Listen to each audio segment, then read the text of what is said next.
To pro players, we are always your companion. We are honored to stand with you, the pro gamer who keeps fighting to win.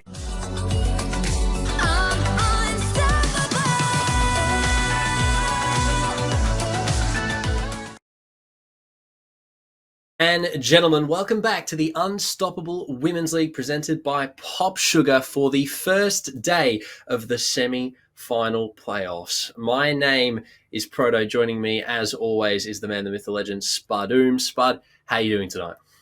Doing really well. We've had a bit of a break coming out of the playoffs, but the group stages. But we're finally here. We've made it to the playoffs. Teams have had some time to rest, recuperate, practice those strategies, and so have we. We've been studying up. I'm sure you have been, Proto. So we're ready to get right into things tonight. We are indeed, Spud. But for anyone new here, coming for the first time maybe to the Women's League, a small refresher of the format that we went through to find ourselves here. Obviously, as aforementioned by Spud, we started off with the group stage, coming in 8 teams with something to prove, battled it out through a round-robin style. Then we go into the playoffs, which is where we are currently for the semi-finals. Then we will head into the finals bracket. I mean, Spud, we've had some relatively interesting games this season so far. Yeah, it's been a pretty grueling format this season because teams are playing, instead of 1, 2 games each night, and they play each other twice over the course of the season. That gives them a chance, of course, to improve on their previous results, get a bit of revenge, and also means they need to be a little bit more consistent throughout the play day as well, just keeping on top of things as well as the night progresses. So from all of that, we have, of course, got our top 4 teams, and these are the teams who are going to be heading into the semi-finals. Speaking of teams, we will have a very short look at some of the teams that we brought with us. Some, unfortunately, have left us. But, I mean, for this season, Spud, last season, we saw some pretty interesting roster swaps. We saw some people moving around to new places. We saw some new names come into the competition. Obviously, we have returning. We've got Fury. We have Team Bliss, Triari, for example, Benchwarmers. Inferno, a little bit of a change. Big Brain, Viking Army, and RDC, though. Spud, any standout teams for you so far in this season? So far, everyone has to talk about Team Bliss. Team Bliss, previously the Warriors, have gone undefeated for the entire season. They were last season's champions and the champions for the season before that. So now is finally the time where we see whether anyone can actually stand up to them because, well, so far, even in the group stage, it's been 14-0 for them. They've won every single map.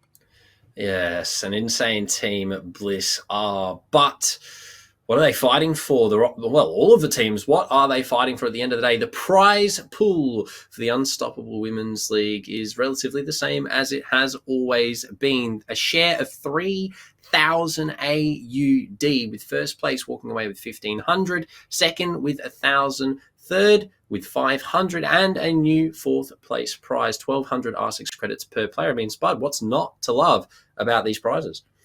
Exactly. Everyone loves winning, and it's even better when you have money to win as well. Of course, R6 credits is good as well. I could use some to buy some of those skins in game. Make sure you get yours. Not a shill here, but yeah, definitely something worth fighting for here. So these 4 teams here will be looking to get their share of the prize pool. Now, before the bracket, we will have a look at the Week 7 standings coming into the playoffs. Obviously, we touched briefly on where Bliss ended at the top of the leaderboard, 14-0, undefeated once more through another group stage. This is, I think, going on their 3rd season undefeated now, but locked in for top 4 playoff spots. VA coming in 2nd, BBE for 3rd, and RDC for 4th, giving us a relatively interesting upper side of the bracket. But Spud, unfortunately, 4 teams did not make it through. Yeah, Fury just missed out on those playoffs. They did actually do very well in the second half of the season and did manage to beat Radical Rebels in the closing play day, but unfortunately just did not have enough points there to make it over the line. Triari Esports as well, unfortunately had to forfeit as they weren't able to continue playing, so that explains the results. It's not because they lost every single round. They did do significantly better than that, so the results there aren't exactly true. And as for the upper side of the bracket, of course, Viking Army, I think that was a bit of a shock surprise to me as well. I did expect BBE to be doing a little bit better, but yeah, Viking Army, after having taken a break the previous season, have come in and taken that 2nd place spot. They have done really, really well. But the four, previously mentioned teams for the bracket this evening in our two semi-finals. Obviously, tonight we will be focusing mainly on Team Bliss going up against RDC in the first best of three for the playoffs. Obviously, the next one tomorrow, which will be VA taking on BBE. But for tonight, our sole focus is Team Bliss against RDC. And I mean, Spud, match one is looking like it's going to be an absolute heater for us tonight. But what are you expecting right out of the gate for the results for this match? I mean, Bliss undefeated. Do you think that they continue that?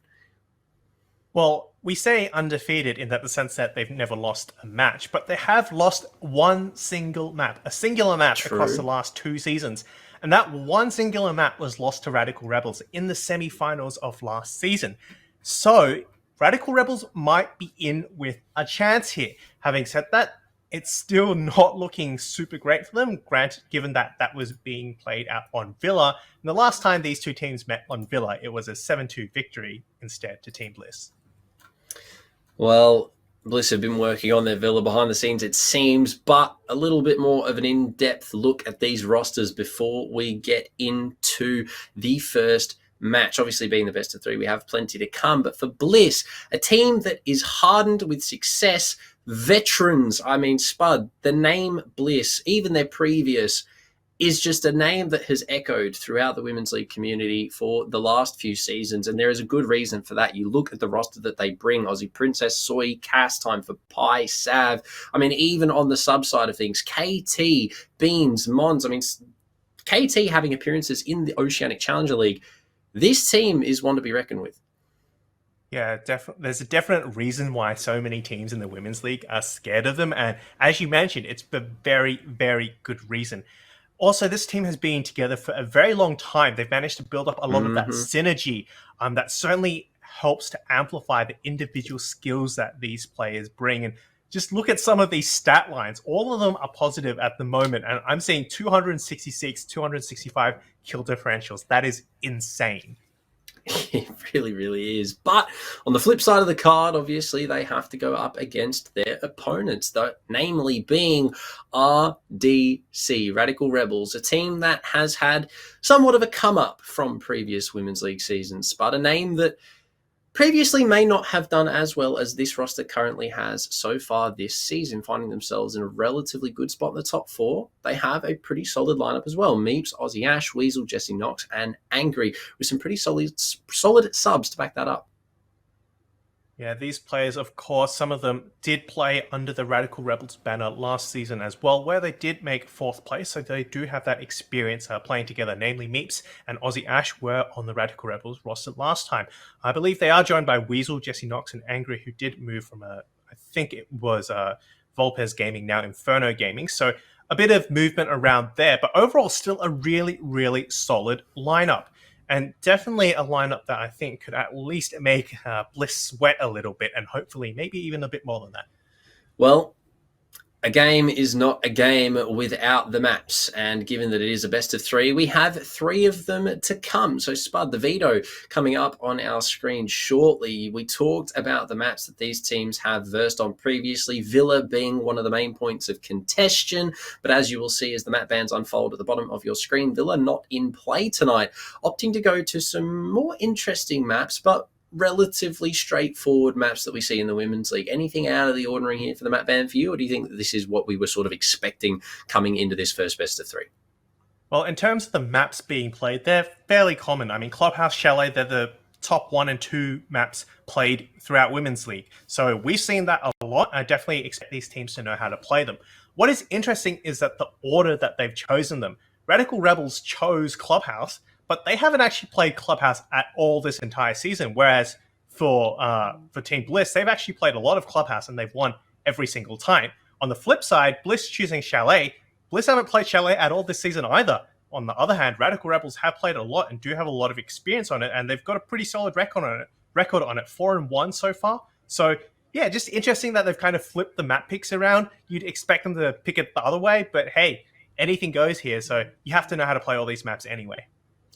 Well, Club, Chalet, and Bank are where we find ourselves for the first best of 3 in our semi-finals here. And I mean, look, going into game number 1, it's going to be an absolute banger. We talked about Clubhouse, Spud, Bliss get to start on the defense side as well. It's a defender-sided map. I mean, to me, screams Bliss win to take the lead early with the first map. Spud, do you echo that comment, or do you think that maybe RDC have something up their sleeve? No, I'm going to have to agree with you there, just based off how well Bliss have been playing in general. Their last outing on Clubhouse was against Fury. It was a 7-5 victory to Bliss. So obviously Fury were able to get quite a significant number of rounds. And for Radical Rebels, if they have been studying that, then they might gain some insight into how they might take the fight to Team Bliss. However, as you mentioned, yeah, still the odds, I think, a little bit more stacked towards Team Bliss. Well, given the prominence that they've had in multiple seasons prior to this, Spud, they look to keep up appearances as we go into Clubhouse for match number 1 of this best of 3 series. Bliss starting it on the defense side of things with RDC kicking it of bands. Now, Spud, sort of one of those back to basics. It fits in the general sort of state where Oregon currently is, Cafe, Villa even for some teams, but Clubhouse is definitely one of those maps that is sort of a comfort pick in the Oceanic region, not just for the Women's League across multiple tournaments, but given that that is the case, Thatcher, Mirror, maybe, the Jackal obviously, but Cade, what are we thinking for the bands? Yeah, I'm thinking that Thatcher will still be the go-to option to be removed here. Radical Rebels might go out on a limb here, maybe get rid of the Maverick and keep the Thatcher for themselves, given they are attacking and they want to make things a little bit easier. Hibana could also be on the cards, but one of those 3 are probably what's going to be taken out. Okay. But it will be the Finker. Okay, cool. I'm still pretty happy with that, I'll be honest. A Finker ban over the Thatcher. So Thatcher in play for Clubhouse does open up a few interesting avenues. With him in play, obviously a lot more becomes very viable, but Jaeger to go from C, not a ban you usually expect. Could have seen the Wamai, given that, his position in Rafters is relatively a potent one, but the last defense ban to come out, it is going to be Valkyrie. So Mira does make it through as well as Cade. And Azami, keep in mind, she is quite relevant at the moment given the current meta on Clubhouse as well. So some pretty powerful operators making it through that ban phase into what we will see from Clubhouse here. But it then begs the question, Spud, both of these teams with sort of off-meta bans, I say off-meta, Finker has sort of come into her own as well as Jaeger, but Bliss keeping things relatively straightforward with Jackal and Valkyrie. Do you think that RDC maybe have something up their sleeve? I mean, taking Jaeger off the board as well, that would somewhat indicate to you that they may be looking to go hard with Nades and Ying type here, maybe. Yeah, there's definitely something interesting that Radical Rebels have prepared for us. And I'll be honest, I like that. I want to see something new. Clubhouse has been done so many times. You do need to be a little bit more innovative in how you approach the map, and certainly for the attackers, that is when you can do that. You have to do that because otherwise, the defense is just going to have the best time of their lives because, after all, it is a little bit defender-sided. Yeah, just a little bit. I think if we were to look at the stats for it, you could probably say that it is slightly more defender-sided than Oregon at the end of the day, if you're being completely honest, but 5 seconds to go.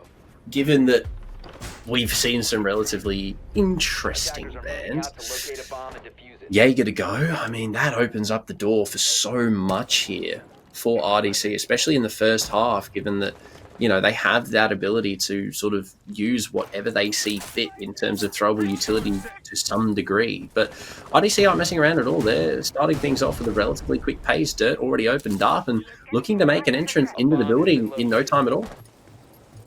Yeah, with Dirt open up that early on, that's just a point of entry that Team Bliss have to worry about right from the get-go.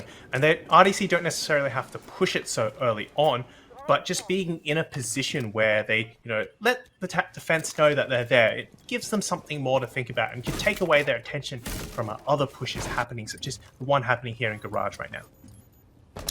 Indeed, but obviously with Thatcher on the board, paired with that Hibana, they can get this hatch open relatively quickly, but we look to where everyone is sort of set up Weasel can see the pulse downstairs, but Thatcher nowhere inside to get the hatch open, so time being wasted a little bit here for RDC. Yeah, they will have that information available, so it's going to mean that Team Bliss are going to have a little bit more difficult time throwing up those C4s, given that, well, the presence of that pulse has been found out. Radical Rebels will need to be a little bit more careful about where they put their feet, and this is a good approach of doing that. They've upside down repelled onto that hatch to make it a bit easier to open it up. Unfortunately, failed to put the second EMP down, and that's going to cost 4 Havana pellets there.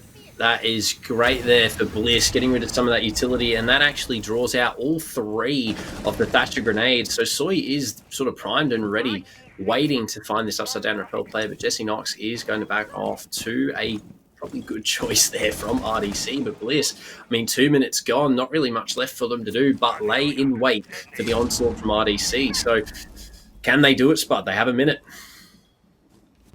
It's interesting here that they've opened up the dirt tunnel and the kitchen hatch, but haven't really gone... Well, okay, I was going to say, they haven't really got much control of the rest of the map. Team Bliss can kind of allow that at the moment, given that they're just kind of anchoring on site, but if it was a more roam-heavy game, Radical Rebels definitely would not be able to get away with so little map control. Well, coming down to the last 30 seconds, it's looking like that we are going to be faced with a 5-on-5, as I say it though. Soy does open it up with 1 onto Weasel, so at least the ball has begun to roll for Bliss. We do hear Capitao getting his utility out early here, looking to do some damage. Soy finds a second in the round for herself. Bliss now looking good with 5 players on the site. RDC yet to make a dent. We do see them attempting to try and push somewhere. Meeps goes down though in the fray. A lot of damage taken. Ozzy now to drop in as well. Does get 1 for her condolence, but Cass finds the trade. Jessie now the last alive, taken down by Sav. She's good for 2, and Team Bliss in round number 1 in an absolute flurry of kills in the last 30. The last 30 seconds is kind of where that attack fell apart. It couldn't really overcome the positioning and the amount of defenders that were present on site for Bliss. I mean, the problem is that Radical Rebels didn't really clear out much utility, they hadn't taken any power positions, and that meant Team Bliss could just do whatever they want. They just kind of sat there for 2.5 minutes, and then right at the end they just press mouse 1 as Radical Rebels filtered in through those doors. Would love to see them, pressure those power positions a lot more, especially since you've taken off the Jaeger. You've got such a powerful operator off the board. You're bringing stuff like Capitao, you've got your frag grenades, you can certainly flush out, blue, and once that's open, for example, you've got so much more control. Yeah, I don't know. RDC had Capitao on the board, they had plenty of throwables. As we sort of mentioned, as I mentioned, we could see Ying implemented here, but having Jaeger gone, Wamai not only takes time to charge up his ability, but he only has a few. Whereas Jaegers recharge over time, they're sort of infinitesimal, they don't go away unless you destroy them. Whereas Wamai is sort of a one-use thing. Having that, given that you banned out the Jaeger and we're seeing a lack of throwables from RDC, sort of opens up the door to some genuine queries. Why are they not relying on that utility more? We do see it here, but only 2 frag grenades in the hands of Meeps for a Rafters take with the Zami in play as well as the Wamai. I mean, RDC arguably need to be leaning into the throwable side of things a little bit more if they're going to ban the Jaeger out, because at the end of the day, there's no real reason to ban unless you're going to abuse throwables.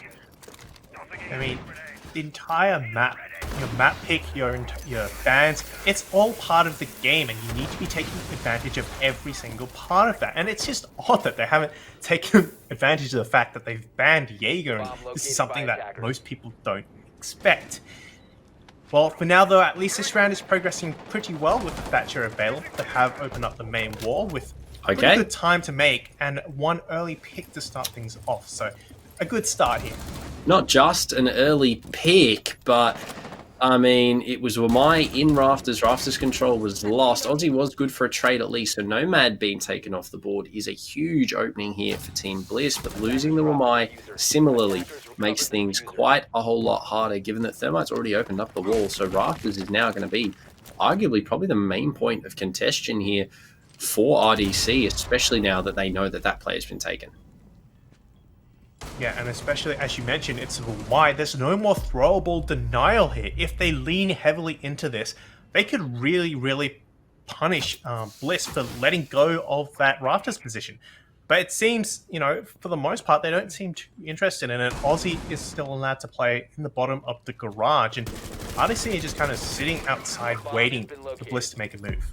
Yeah, utility has been a little bit rough here for RDC. Completely Weasel, though, completely unaware of the player still down in Swamp. She's going to take a lot of damage, but actually they do win the fight. Sav does find one on that one health player, so at least nothing, but Garage Control now forfeit. Meeps makes the job for Bliss a whole lot easier.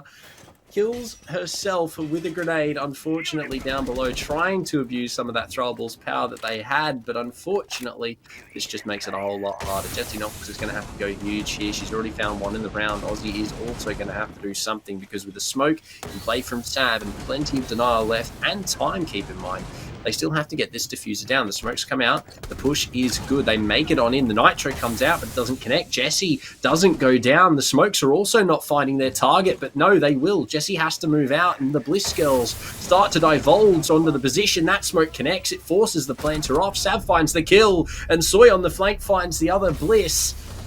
They consolidate the losses and turn the round around. They find it for themselves, 2-0. Yeah, I was a little bit concerned that they had managed to, that Bliss had lost the rafter power position, but they weren't worried. They did still have the smoke alive to deny that plant, and we saw brilliant use of those canisters. We saw Jessie being forced out of that plant position into more vulnerable position at the end of the round, still wasn't able to get that plant down. So really well played there from Bliss. Good use of the utility, which is a bit of a tale compared to Radical Rebels' poor use of utility, and I think that's kind of the contrast we're seeing here. Attackers need to locate and defuse as many bombs as they can. Proto might have muted himself again. I have, that's great. My bad.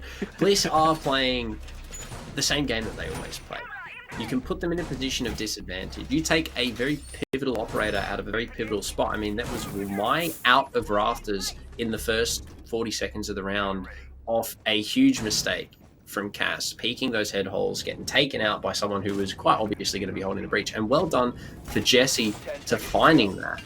But even with that opening kill, they lost every single trade that they went to, and Team Bliss came out on top 9 times out of 10. So RDC need to be consolidating these trades. They want to have a hope against Bliss here, because right now Bliss are in the driving seat.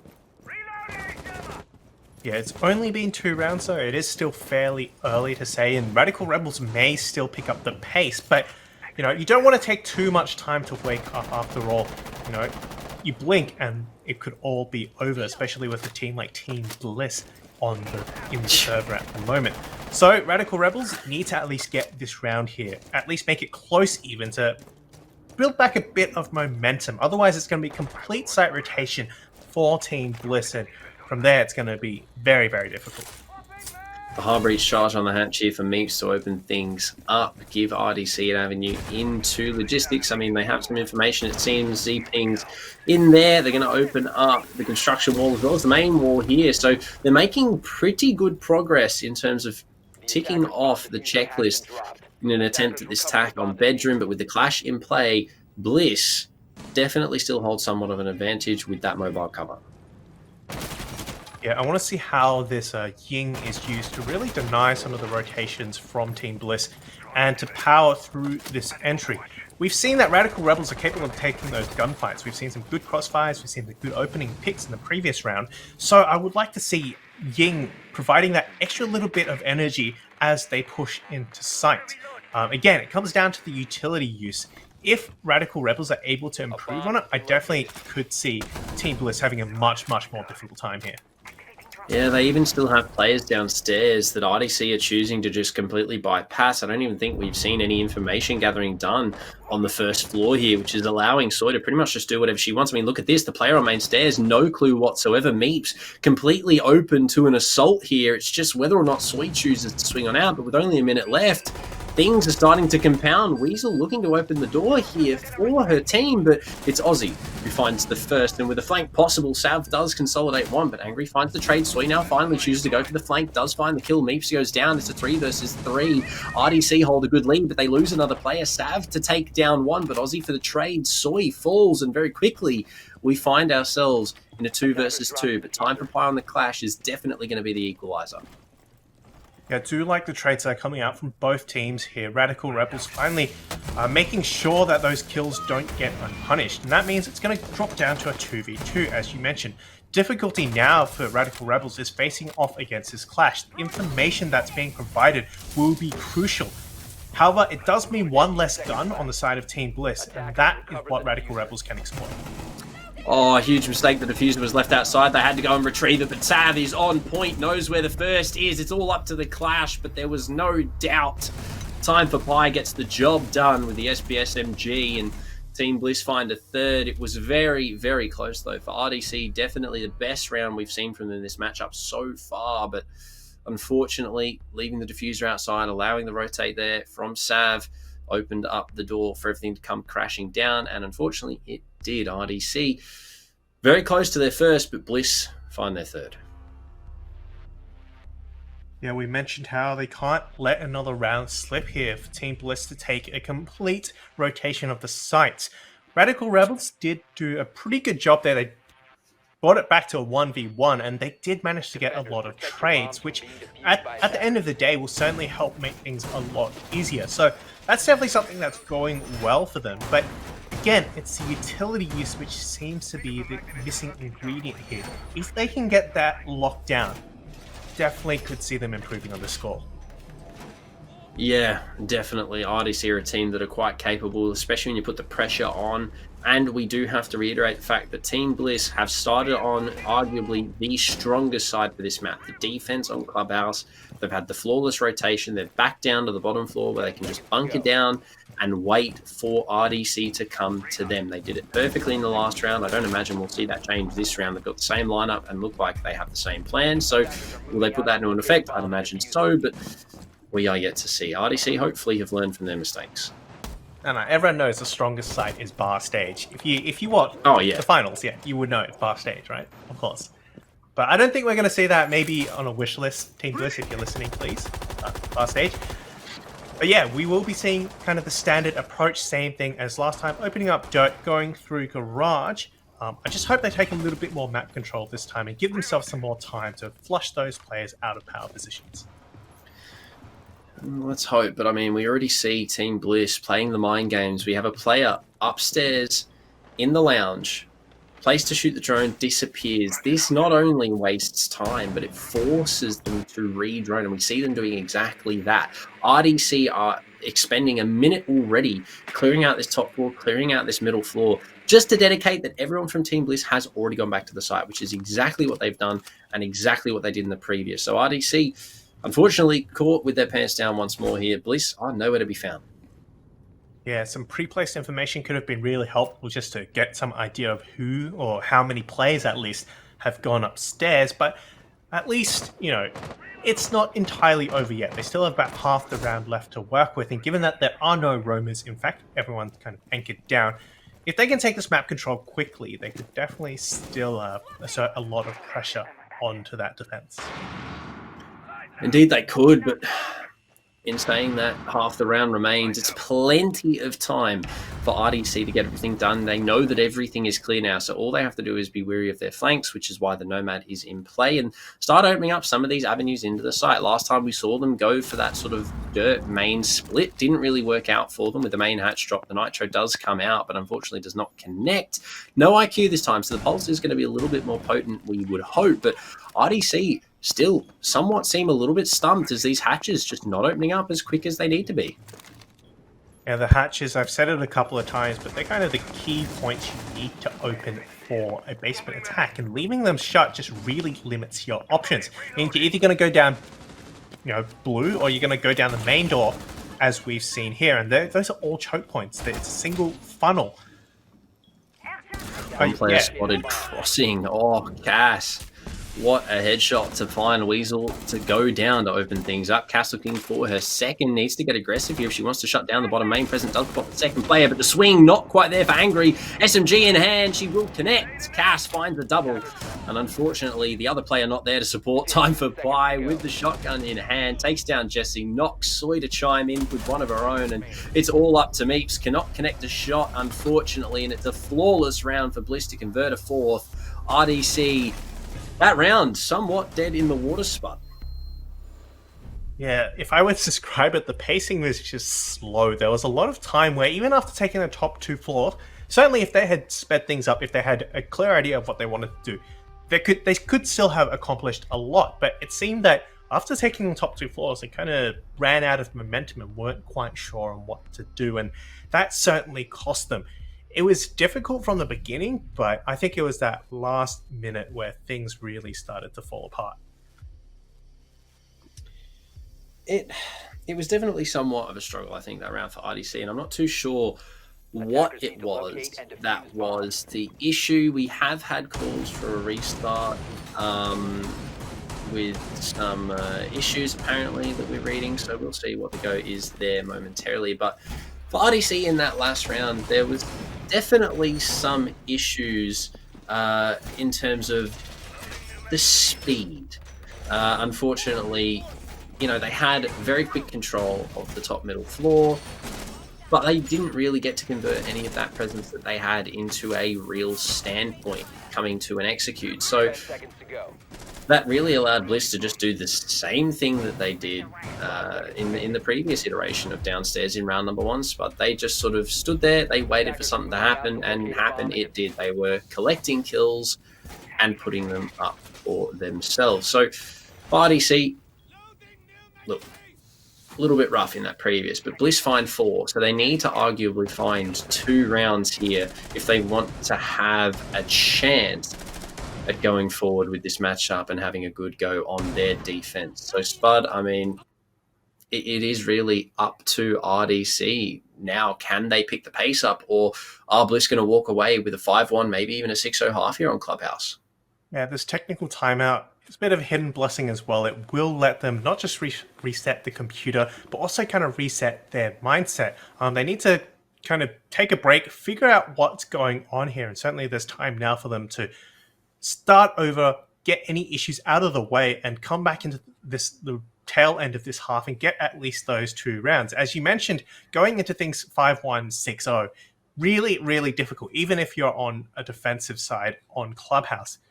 Good teams will know how to attack that, and you can't rely on winning 6 rounds in a row in order to secure a victory. So hopefully they'll be able to, make the most of this and at least get some sort of mental reset to prepare them for the rest of this matchup. Well, speaking of resets, while the rehost is underway, we're going to chuck it to a very short break, so don't go anywhere, because when we come back, we return where we left off, 4-0 to Bliss. What can RDC do? We'll find out after the break. Welcome back from the short break. Hopefully our technical issues have been resolved as we return to where we left off. 4-0, everyone locking back in for round number 5. Spud, what are the hopes for RDC here? They're down by 4, and from what we've seen so far, they've had 1 close round, but Bliss have just been on an absolute stomp. Look, you got to hope for them, right? There has to be a way that Radical Rebels can find at least 2 rounds here, 4-2, at least give themselves a fighting chance going into that next half. Because if it's 6-0, yeah, really, there's not much else to say about it. Radical Rebels, they've shown they can take the fight to these teams. They've shown they can do well. And we've seen a number of close rounds. It's just, yeah, they always seem to just fall short. So a little bit more, I'm certain that they could definitely take Team Bliss out. Attackers need to locate and defuse. Well, I guess we will find out momentarily. We've had the rehost, so hopefully everything is good and well on the side of RDC. No more technical issues, given that they have used their technical boards. So let's pray for them, Spud, that nothing else goes wrong. And as we go into the left of the first half here, obviously Bliss lead by 4. So RDC need 2 to have any type of impact on this half. And well, based on what happens in this next round, Spud, I think will be largely indicative of how this first map is going to go. in the near 5 future. seconds to insertion. Yeah, the CCTV site is a very, very well. It's a primary site for a lot of teams. Usually that or the basement. So teams will have a really, really good idea of how to play this anyway. So Radical Rebels need to be able to take the attack on this. If not this, then what site will they have the chance on? The attackers bombed It's a good question because, I mean, other than downstairs, I don't imagine. Well, actually, I don't know. To be honest, RDC are a very good defensive-sided team, so you could see anything happen, Spud. But given what we have seen so far with kills like that, I mean, walking in front of the garage door as a Zofia and just get absolutely mopped by Cass, that is not the operator you want to be losing in the first minute, especially given what Zofia brings. But a good trade is there at least. Meeps finds Soy. So some form of reconciliation. A second one as well. Time for Pi goes down. That's Azami losing her barricades as well. And that's not just the barricades, but also the C4 removed from Bliss as well. That means they're going to be relying on that smoke denial. If they lose that as well, then certainly Radical Rebels have a really good chance of getting that plant down. It's a matter of Sav staying alive, and for Radical Rebels, it's finding Sav, finding that smoke, or at least stopping her from being able to further influence the round, which could be the clincher here. Indeed. It's a 3 versus 4. This is the first time we've seen RDC hold a lead over the head of Bliss for a extended period of time, but keep in mind they do still have smoke in play. Sav, as the burn now starts to come, Meeps, a very brave attempt at a grenade there, doesn't get punished for it. The second one comes out, but it doesn't force the player from rafters out. A lot of damage dealt, but unfortunately it's not enough. Angry finds the kill, and well, Aussie and Sav now the last alive with a minute in play. Plenty of time for RDC to make something happen. This is the position that RDC need to be in. They've got Rafters control, they've got time, they've got utility, still some smokes to work with here. So definitely, this is where you want to be if you're RDC. And now they even have time to bait out some of those smokes. They will manage to take down Sav, and now it's a 1v4. And finally, Radical Rebels get their first round on the board. There you go. It only took them 5 rounds, but better late than never through the smoke as well. A good way to end it. Could have been on for the clutch attempt there for Bliss, but well, it is good to see RDC finding one for themselves and chalking something up here in the first half before we go over Team Bliss. The best they can hope for a 5-1, but at the end of the day, I mean, RDC now with that momentum could put a second together and then subsequently go from there. But given what we've seen so far, Team Bliss, definitely more of an explosive start, and probably more of a start that we would have expected coming into this matchup. But this team has been undefeated. They have conceded 1 match to this team previously in 3 seasons, I believe, if I'm not wrong, of Women's League. They've had some changes here and there, but other than that, this is probably one of the longer running teams that we have had come through to such a success rate. It was going to be a tall order for anyone that they went up against, but RDC, they still have 2 maps after this if they cannot come back and win it here in the first, which could open up the door for a good series for us, provided they can take the second map that Team Bliss have ever lost away from them. Do we think that they can achieve that spot? Well, it's still a little bit too early to say. We have to see, once we get into the second half, how Team Bliss perform on the attack, and conversely, how Radical Rebels go on the defense. If we only look at, of course, this first half, then yeah, I don't think Radical Rebels can take it away. But again, second half, it's not completely out of the question yet. Well, I mean, given that, you know, they have done it in the past, they are the only team that have managed to pull something like that off. So it's in the cards in terms of previous existence. But Team Bliss, as we sort of mentioned at the moment, have been doing really, really well in this opening game. So they're going to have to keep doing that. But as they go back to CC Cash for another attempt, we'll see if they can keep that up. Once again, wall being opened up pretty quick. Radical Rebels always seem to have a good grasp of opening up the key walls and getting the fundamentals done early on. It's a mid-game, once we get past the 2-minute mark, that 1 minute to 2 minute mark where things start to slow down a little bit. And if Radical Rebels can kind of hold on to the momentum they usually have at the start so far, then I certainly think they could take this round as well. Indeed they can, but Spud, I mean, from what we've seen so far, half the round is gone. They've changed up the attacking style, which is good to see. So we know that RDC have a relatively open strat pool, but Team Bliss are looking to face the issue with aggression. They've rotated utility. They're starting to look to make some damage over towards construction, but RDC have got a lot of chips in that basket now. The smoke does get drawn out early, but damage is already being dealt. The nade doesn't connect, and for Bliss, they have done a lot of good damage.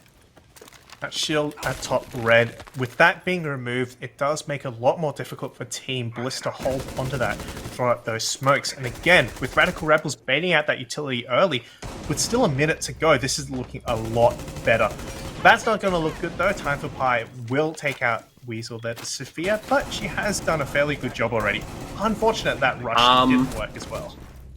Tried walking into the site, punished by Bliss. They lose 3, only to get back 1, looking to lose the 4th right now. Indeed they will. Soy makes it happen, and now it is all up to Aussie Ash. Low HP with the smoke canister there. 1 still left in the hands of Sav as well as the Legion traps all around. I mean, it is absolutely laced, but it doesn't matter. Sav on the smoke is there to collect with the run out. And Bliss do find that 5-1 half. RDC, they look good with the momentum that they built up, but unfortunately Team Bliss after that rehost were not messing around. And we go 5-1 on the split. Team Bliss now move on to the attacking side. Yeah, things were actually looking pretty good there for Radical Rebels. They did switch things up rather than going through the garage again, which they have a mixed record, a 50-50 chance of doing that. They did opt to go for that back push. So I really did like that adaptation from them. They did manage to deploy the utility a lot better. They flushed out that shield. Unfortunately, they just, again, lacked a little bit of map control right at the end. They didn't have that con single wall open yet. And that limited the entry to that cache site to a single door, and that's where it all fell apart. So while it was a valiant attempt, it wasn't quite enough. It was a very valiant effort, Spud. You do have to give them that, and credit is due where credit is due. They did really, really well. So in saying that, finding 1, especially against the absolute tyrant that is Team Bliss, I mean, they have ruled the 7 seas, if you will, of the Women's League for a long time, but something just broke there gadget-wise, and I'm not too sure what it was, but something may have just been lost. Maybe the mute jammer somewhere. I don't know. I did hear something break, but either way, utility lost, unfortunately, for RDC, but regardless, nonetheless, Team Bliss opting to bypass Thatcher completely, Spud. Do we rate that choice? Well, the Maverick is always a solid pick, and you bring with it 2 grenades. You don't have to worry about anyone bandit tricking or any of that funny stuff. Just open up the wall, no questions asked. And we have seen Women's League has a lot of great Maverick players who open up those walls really, really fast. So I think Team Bliss can certainly add to that record and bring that along as well. So we'll see how it goes. If this Thatcher, skipping out will actually work out.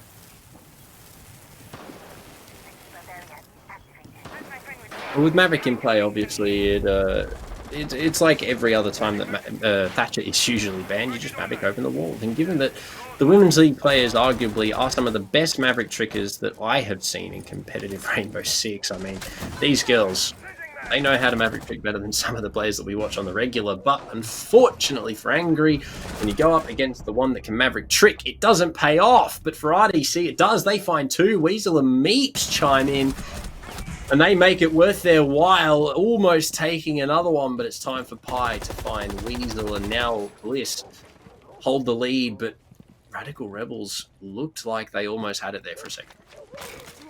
Yeah, with Meeps such low health as well, it'll be very easy, even an impact grenade, a loose explosion will be able to take out that player. So definitely a dangerous position to be in. This is Army as well, Aussie Ash, again, that is dangerous as well. And very brave going out to repeat that even after being droned out. But she's certainly in a difficult position. At least she does have a bit of cover from those barricades to save her. Well, the main issue will now be is that can they... Oh my days! Aussie Ash!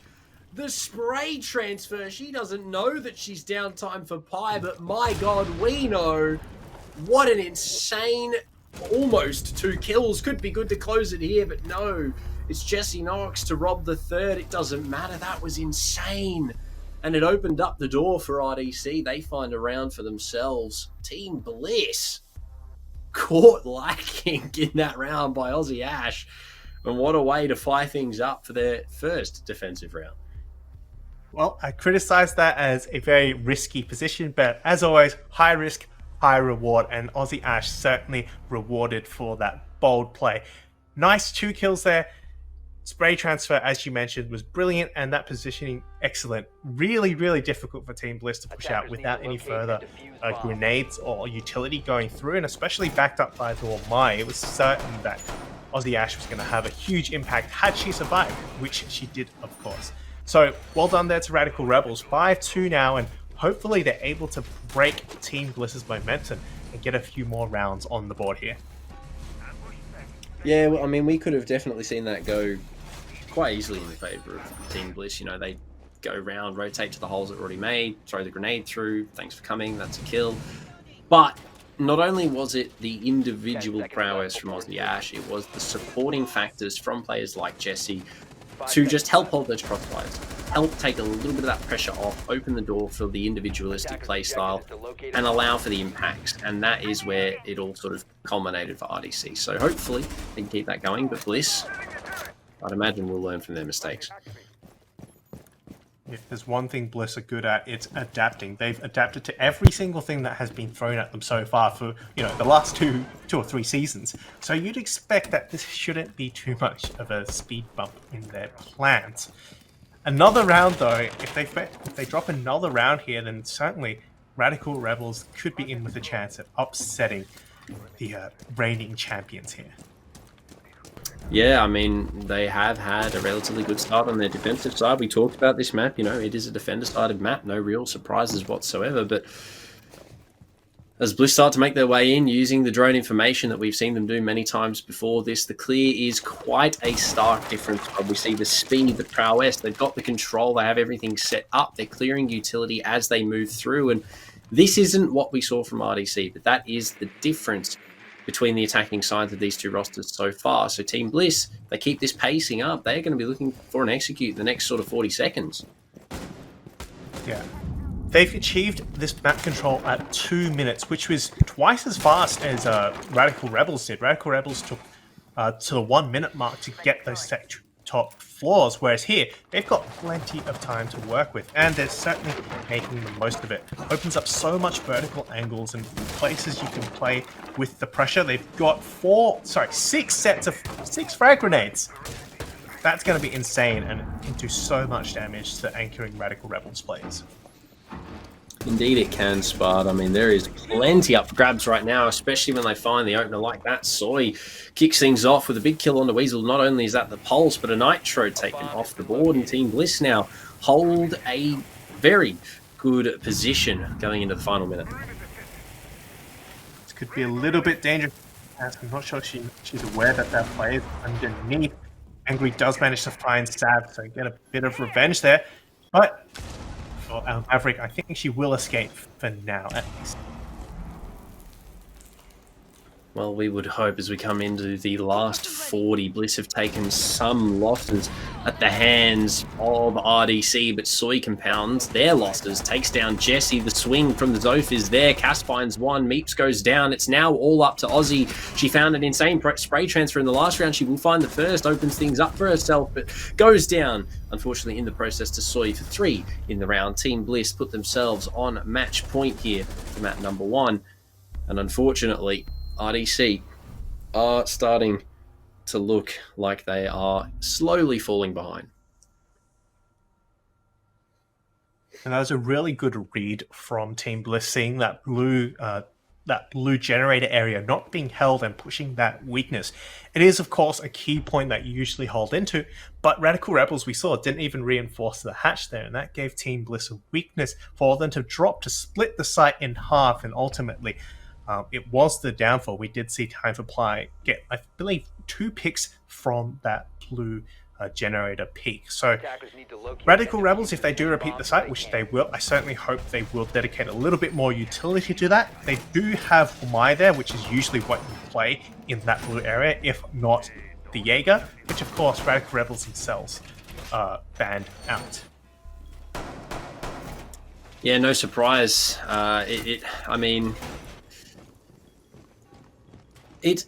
They are hurting a little bit with that Jaeger ban. You can tell they have lost some good opening moments to deployable, throwables rather, should we say. But now, I mean, we look to the side of Bliss. Look what is being bought by Savs, but we have a fuse in play, 2 frag grenades, even 4 from Cass. I mean, there is a lot of explosive utility being bought by Bliss, and only one Wamai to deal with it. So things are looking a little bit scary here for RDC.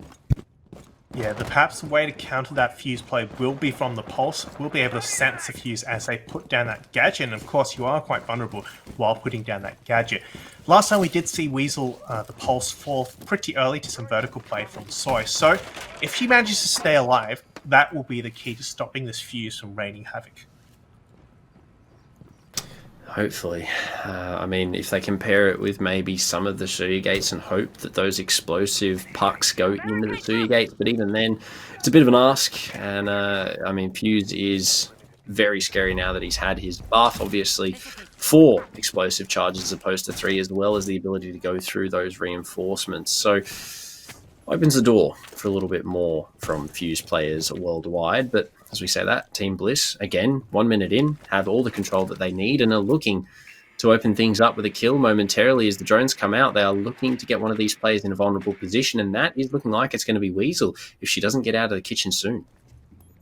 Yeah, I didn't realize Weasel was actually upstairs, and it's going to be very difficult to get any support, especially with Soy on the roam there. Those stairs are cut off. And as we mentioned, Weasel was going to be the line of defense against that fuse.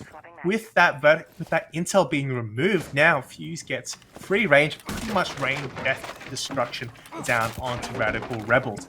They do have 2 C4s to throw back, but they need to be quick. Otherwise, you know, they'll probably lose their life throwing that C4 with the explosives coming down.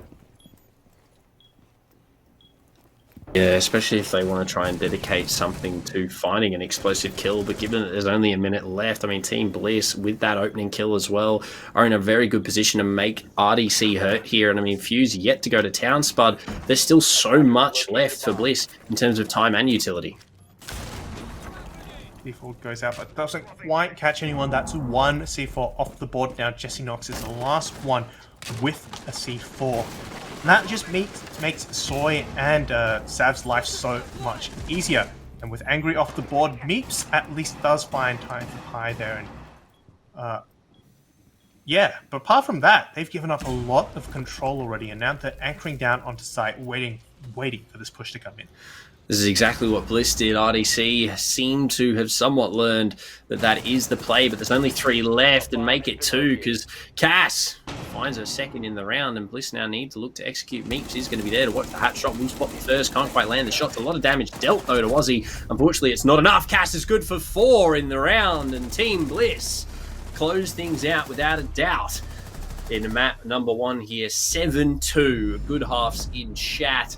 And indeed it was. Team Bliss coming out the gate swinging. RDC, they had their moments, but unfortunately it was not enough, and Team Bliss are going to send it very early in the map number 2. Yeah, again, that blue control was so pivotal. Once Cass had that blue control taken away from Angry, the Wamai player, she's able to get that kill at AK, she was able to get the 2 kills on the players remaining in church, and there was no way they could cross over at all. So really well played and reading off the positions that Radical Rebels are playing.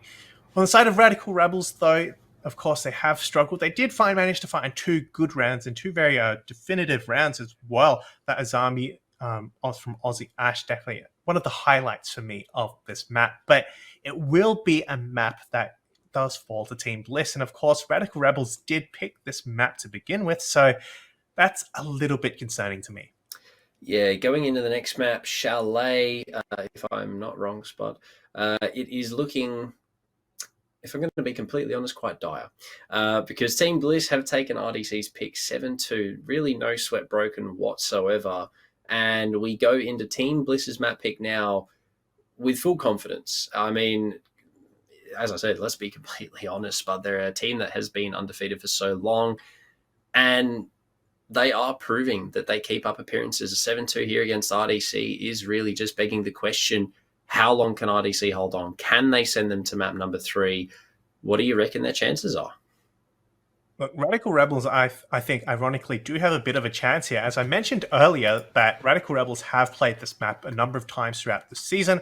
They've gone 4-1 for their record, so it's not all bad. And if they do manage to get it to the bank, which is our third map, of course, our decider, Radical Rebels have played this one as well, whereas Bliss haven't. So they do have a little bit of advantage, but yeah, the question is whether it will be enough to balance out the pure fragging power and experience and skill that our reigning champions are able to bring.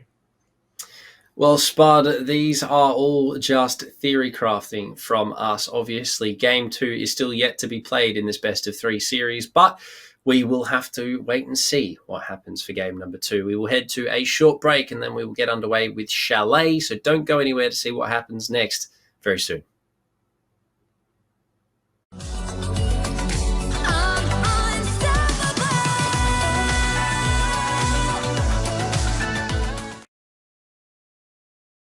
And gentlemen, welcome back to the Unstoppable Women's League. A short break, but we are back for match number 2. Spud, the conclusion of the first left us wanting a little bit more from RDC. A 7-2 to Bliss. We head into Chalet moments away from now. And I mean, Spud, do we think that we're going to get it from RDC, given what we saw from them on Clubhouse? I definitely think RDC will be able to perform better on this map. I expect at least a 7-4, 7-5 even. And given that the last time they had a bit of a break, they went to that technical timeout, they did come back a little bit refreshed. So hopefully this shorter break will give them some time to reset and pick things back up. So certainly I expect them to be able to do well. Bliss will be starting off on defense on their map pick as well. So that is what RDC will have to go up against here. Well, I think it's Bliss starting on attack. I'm not too sure. I guess we'll find out in a short moment. Yeah, Bliss are starting on attack. Defense OT. It happens sometimes. We got to let him go. That's fine, Spud. It happens. It happens. But we do have the readies, and we are going to jump right on into Chalet. Arguably, Bliss getting the better end of the stick both times in a row. A defender-sided map for Clubhouse. They start on the defense. We go over to Chalet, and Bud. If we're being completely honest, I know I keep saying it, but this is an attacker-sided map, and Bliss have got attack to kick things off. RDC, I would definitely be worried. Yeah, this is not an easy map to play. Against operators like Finker, like Jackal, especially when you have such proficient players on the side of Team Bliss. I do hope that Radical Rebels will treat us again and ban the Finker. I mean, it makes sense for them to be defending to ban Finker. If there was ever a map to do it, it would be this map. You let the Finker go here and you are in so much trouble. Yeah, definitely. She holds so much power on this map. I mean, the 2 nades, the Gon 6, the LMG, even just, the adrenal surges, especially on a map with so many choke points where smoke can be a very powerful operator in the right hands, which we have seen from Team Bliss in the past. But this time Thatcher will not make it through the veto on this map, and he will go early here. For the rest of the band, though, Spud, I mean, we started off as always. What are we expecting? Flores goes, which no real surprise at all. For the defense side, what are you expecting? Look, I expect maybe a Valkyrie ban, although it is kind of, stock standard and maybe even bordering on cliche. It does give you a lot of information to see around that map, especially those larger areas like Fireplace. You can throw up C4s. But Wamai is also a great ban here. I think it's kind of echoing that utility denial ban we saw last time. A Wamai, all right, this time a Jaeger last time, this time we'll get rid of the Wamai. Yeah, maybe it is a target ban. guess we'll see who Radical Rebels target here. Well, it's Mirror to go, so maybe not any real target ban from that one if we're being straightforward. But look, Spud, we head on into round number 1. Team Bliss going up against RDC in map number 2 of this best of 3 series. Bliss lead by 1. No real issue for them at the moment. Going into this, RDC are the ones that have everything to lose. Second floor, master bedroom and office will be the starting site. We have seen a little bit of decrease of this particular site. Teams now choosing actually to go to the basement, actually, because it does give them a little bit more room to roam and then drop down as they fall back. But still, a really, really strong site. Master bedroom remains a primary site for a lot of teams out there. And so, yeah, no surprises here. Radical Rebels do choose to go there. But yeah, we mentioned the Wamai being taken off the board here, and now they've actually gotten rid of the Jaeger as well. I'm a little bit worried about the number of grenades that might come flying through. I mean, you look at the lineup as well from Bliss. Already being teased in the lineup here just at this moment in time. Keep in mind, Attacker 6 repick is on until 3 seconds. We already have 4 nades. Aussie, Soy, both bringing that explosive utility, paired with 6 flashbangs, I'd imagine, from Cass and Time for Pi. That is a lot of utility to be scared of. And with RDC only having the Jaeger available and opting to not bring him, that could be a big mistake. Yeah, it'll also come down to how well this library hold is able to stall out these attackers early on. Team Bliss, of course, may choose to just bypass that entirely and just go through Solarium. But okay, yeah, then. That's definitely not going to help. I think she was just spraying to open the door, I'll be honest. Yeah, maybe caught on the rotate here. Nuttery will give us the view in there, and it does look like Neeps may have been spawn peeking, possibly. But either way, she is no longer for this round, as Bliss have already made their way in and are well known inside the building at the moment. They hold the first kill, but now a lot of control as well. Solar completely locked off on the rotate. Aussie finds a second in the opening moments of this round without conceding any damage whatsoever. Finka already showing us why she is receiving that nerf next season, especially when you put it in the hands of someone like Aussie. I mean, look, Team Bliss, great start. Yeah, as predicted, Team Bliss will be choosing to bypass that library side entirely. They're going to be playing from the Solarium side. That shield, however, still facing the other way, and I'm just a little bit worried if they don't rotate that utility around, it could end up becoming redundant later on. And we have looking to challenge Time for Pi here, and if Time for Pi doesn't drone this out, she could definitely get taken out from this angle. Well, we say that, Spud, and Jesse Knox goes down, but Aussie's on for 3, not before she can get another. Aussie Ash and Jesse Knox now the final 2 remaining. The Thinker Surge there, but arguably not needed. No one taking any damage so far here from Team Bliss. RDC not looking very healthy at all. 20 health, 40 between them. As Aussie starts to look like she wants to make her way in, Buck from down below as well, tearing the site to shreds. The diffuser now being planted as well. RDC really praying for something to go right for them here as Aussie sprays down the last. It's a quad for her and a flawless for Bliss. RDC just had no idea what to do there with that attack. Team Bliss just stomping it through. Well, now we know why they picked Chalet. We questioned it earlier, but if this is a sign of things to come, then definitely Team Bliss are going to have a pretty good time on this map. Yeah, Radical Rebels just didn't seem to be able to put up much resistance there. They did get caught out a lot of the time on those rotates. I mean, it certainly didn't help that the 2 Romans, Meeps and Weasel, were separated early on, giving, Meeps being taken out early, so you leave just 1 Romer there who can't be refragged. So yeah, definitely not a good start, but still, early days. 1 round it is to Team Bliss. We say early days, Spud, but we saw this happen on Club. So, well, yes, it is only round 1. This is Team Bliss's map pick, and I'd imagine it's their map pick for a very good reason. They have pracked this map. They have stratted on this map. They have scrimmed this map to the largest extent that they can feasibly do. 10 seconds to go. And I mean, it's already showing. That first round flawless off the back of a 4K from Aussie, regardless of that being on the Finker. I mean, you put her on the Zofia, you put her on the Sledge, she would have done the same thing. So RDC definitely need to be a whole lot more worried than they were after the first round. Yeah, they're going to be repeating that library hold with 2 roamers down below. I would like to see them this time come in from the other side, because as we have seen, Team Bliss don't really care about that library side at all. They're going to go for the solar take. So I would like to see a bit of early challenge here. Weasel will look to do that as well, but this time I don't think they're going to get any freebies here.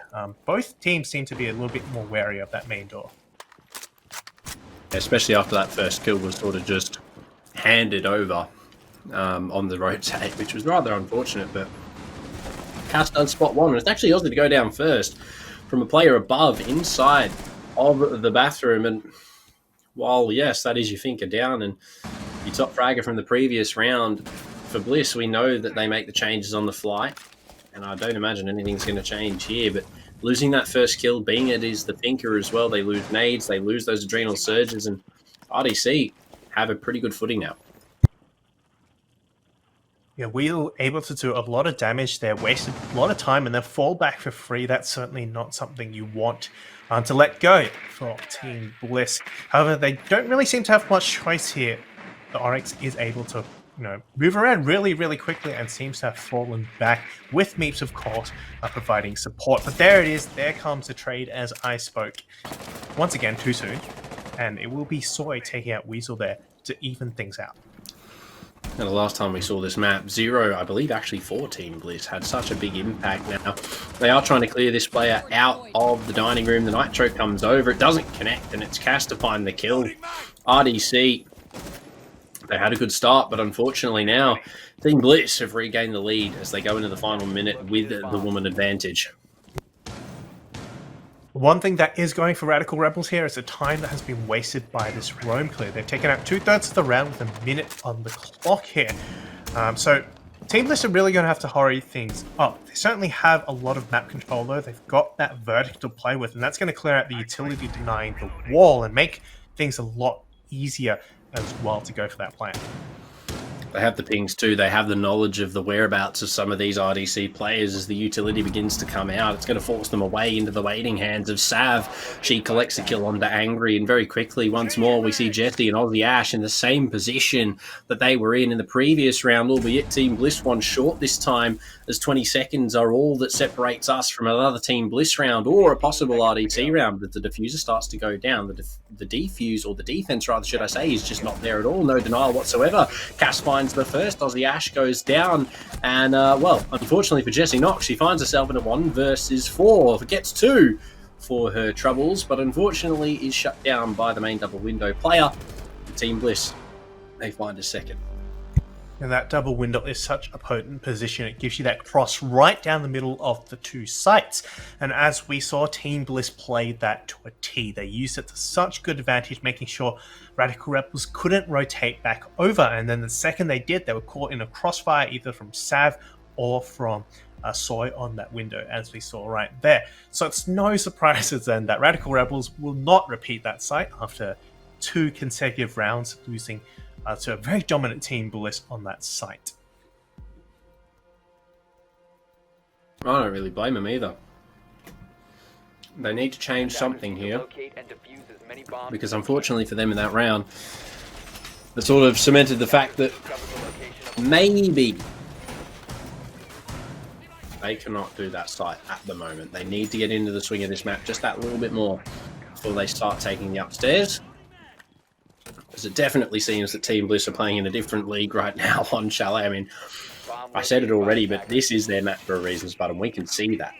It has been cemented in our minds already why they picked this map. We can see how the choice was made. So RDC are going to have to change the playstyle up quite drastically here, which it does seem like they have attempted to do. They've implemented a lot of traps. They've got the Capcan and the Frost here with some good denial in tow. So hopefully they can play a couple of these AFK kills. Drone work so far from Team Bliss has been really, really good though. We've seen them droning each other in, guiding in those entries. So those those traps might not trigger, might not actually get anyone, but at least it will slow Team Bliss down, force them to double check everything, double check those doors especially, and that might be the key difference here. It may also be the letdowns part, because while yes, traps can be great, but if they are completely bypassed, it sort of allows for some aggression without any information. And we look at what is going on right now. Bliss already have that mezzanine control 50 seconds into the round, 40 seconds into the round, and RDC are not there to greet them. We've got no traps, we've got no nitros from below just yet, and we have no direct roam presence, which means that Team Bliss are allowed to have so much real estate for free. There is a bit of information being gathered by this poll, so the players up here, namely Aussie Ash, and I believe there's one other up here as well, will have a bit of an idea where the push is coming from. But again, they might need someone to come back on that flank to really pester Team Bliss as they try to deny these roamers. And so far, that just does not seem to be the case, which means, yeah, Team Bliss have a fairly one-dimensional push into these roamers.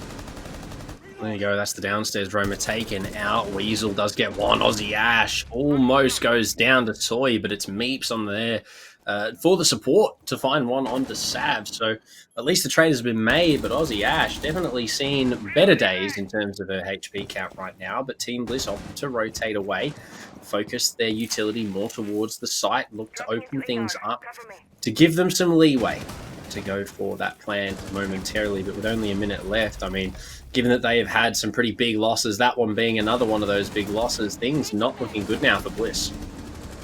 Yeah, it's been a while and they still haven't managed to take that top floor control fully. Aussie Ash and Meeps have done a really good job, and with that falling back, Aussie Ash has a chance now to do some real damage, takes out Soy, and suddenly it's a 2v3 player advantage in favor of Radical Rebels.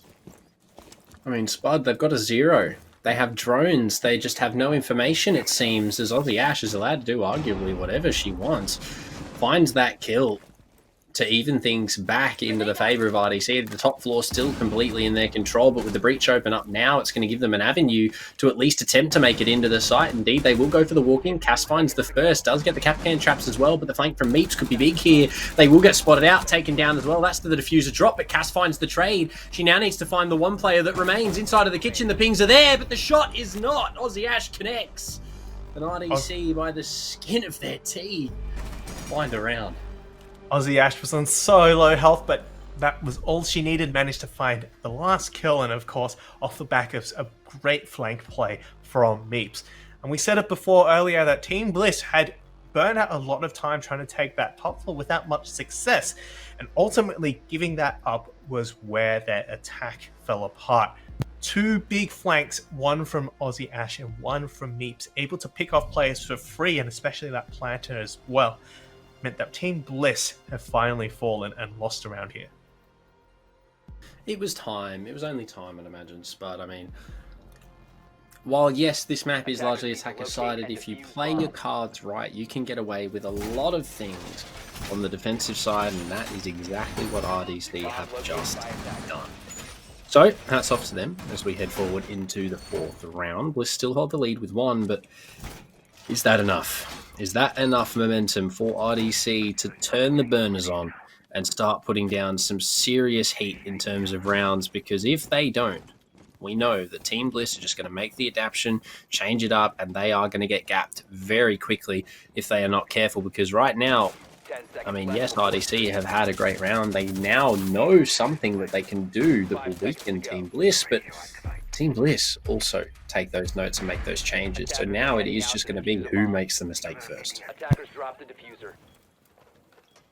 Yeah, this is the closest, I think, in terms of round difference that these two teams have been. Last time, Team Bliss were able to get 4 rounds down before Radical Rebels found their first. This time, it's a much, much earlier attempt by Radical Rebels, and certainly I really like that. It keeps pressure on Team Bliss, makes sure to remind them that, hey, you haven't won this yet. You know we're still playing, right? And Radical Rebels certainly are playing right now. They've done so much damage that last round, and certainly looking to do more this round as well. We will see, will we not? But, I mean, at the moment, it looks like the main focus is going to be the wall here for Bliss. And While the Cade Claw is gotten rid of, unfortunately, that second one is not there fast enough and the wall will be opened up, as well as getting rid of one of those keeper barricades. So he finds a frag in the process, takes down Jesse Knox, so a Nitro loss, but as well as that, the Cade, the Org, great gun. So big losses for RDC and Team Bliss once more, just making their way. Yeah, Aussie does have this west main rotate cut off as well if anybody tries to come from there, and I don't think they will. They seem to have bunkered down very much on site, and this gives Team Bliss a lot of freedom in how they want to attack. They don't need to worry about flanks. They just need to pressure these players, and eventually someone will give. Yeah, if Bliss can find another kill here, that would pretty much open the door for them to every degree as they start to sort of make way for the backside of the site here. The double hard breach, meaning that Team Bliss can pretty much open whatever they want to. And with Cass in such a great position on the flank watch here, she's going to be graced with a kill soon. I'd imagine we did see one coming down from the top floor, but it looks like Bliss are getting ready for the execute. And RDC are going to have to make a play soon, because if they don't, Bliss are going to be allowed to walk into the site. There's still so much time for them to work with here. The grenade going out might actually catch someone. Even if it doesn't, it at least forces that player out from that pillar position, and that's the key. Soy actually has walked onto site, Cass as well, and now as they're going for plant, it will actually be a 1v5 now. Meeps, the only roamer, I actually missed that roamer, but it doesn't matter. Off site and not able to have an impact here. Out of sight, out of mind, I think some would say. Meeps caught in the flank, unfortunately taking just a little bit too long to make it back to the site. Then a 1 versus 5 against Bliss. Yeah, look, as much as Weezer would like to hope, there was no chance whatsoever. If we are being frank, Bliss lock it down without a question in the post plant. And yeah, look, RDC, unfortunately, didn't have as much success on those flanks as they did in the previous round, and Bliss find a third. So you do have to give it to them. You fight that flank play, that sort of extended roamer with aggression. You open the side up, you go straight for the plant, you force them to come to you, and that they did into the waiting arms of Team Bliss. Yeah, it's definitely really well played from Team Bliss, and in fact, of the 3 rounds they've won, every time they've managed to get the plant down, which is honestly, it's quite surprising. Even on an attacker-sided map, that is pretty impressive. Every single time. As soon as that diffuser goes down, Team Bliss have won. So Radical Rebels maybe need to start thinking a bit about denial. So far, the denial just hasn't been in play. The smoke, we've seen it twice, hasn't been able to land those smoke grenades. And Echo maybe, could be brought here. It's not banned and could do a lot of wonders. Yeah, Echo is sort of an interesting operator to bring up, given that he is very potent in his current state, and sort of surprising that we haven't seen him up until this point, as opposed to the smoke. But given that smoke is still pretty much the most prevalent denial operator, there is no real surprise. So RDC are trying this top floor again. They want to see if they can get this round. Mix once again attempting that spawn peek. She did receive the poor end of it a couple of times. Won't be able to find a pick here, but at least keeps herself alive for now. Sapphire looking for that pick right now. Fortunately not graced with it as much as she would have loved to have been. On the 0, has been doing good damage for Bliss so far in this matchup, so provided that the cameras are there, maybe they catch out the flankers this time. Meeps looking to do some form of time wasting / damage before being taken out here, but Bliss, with the information that they hold, are doing a great job. The vertical pressure is there, but the nade doesn't connect, and once again Aussie just walks straight up into the exact same thing. You can see the holes. You died there last time, but we'll run into it again anyway. Unfortunate loss there for Team Bliss, but RDC, I guess, don't fix what isn't broken. Sav will find the head of Meeps, and that's a roam presence from underneath cleared out. And I would have liked to have seen maybe a second roamer there just to give a bit of backup, but will be now angry. Once again, playing from this bathroom position, she looks like she's going to get more than 1 kill just from the same spot. Yeah, Bliss are just seem to be completely unaware that the hole is manned and will need to be sort of cleared out before they look to aggress. But even in saying that, Cass going to work downstairs has been doing a whole lot for her team. Does spot out some of the utility, but I believe is friendly and still looks to open up some of these balls to push some of these players out. But RDC are playing it perfectly. They're just hiding in plain sight, waiting for Team Bliss to come to them. Given that it's the last minute, they've lost. Aussie, I mean, things... Oh my! Soy should not have got that kill, but Weasel just not sharp enough, unfortunately, on that right now. Sav quickly follows that up with a kill onto Angry as well, and that's C4 out of the pocket as well, leaving, once again, Aussie, Ash, and Jesse. And once again, in pretty much the same position. Sav also the same place as well. Like, I feel like we've seen this before. It is deja vu, but this time Jesse finds one time for buy, will get the trade instantly, but Aussie Ash gets Sav. So very quickly, this is quite manageable here. They have the information as well on the planter. Aussie just needs to go huge. If she can find the one in solar, don't worry about it, Spud. Cass sends the round, and Team Bliss find another. Unfortunately for RDC, they couldn't make it happen. But, I mean, after 3 attempts on that 2 versus 4, that was the closest that they got it down to. So you do have to give them that. They are making some progress, but unfortunately it is not there for them in the round count. And this is shaping out to look very similar to how Clubhouse ended on the half.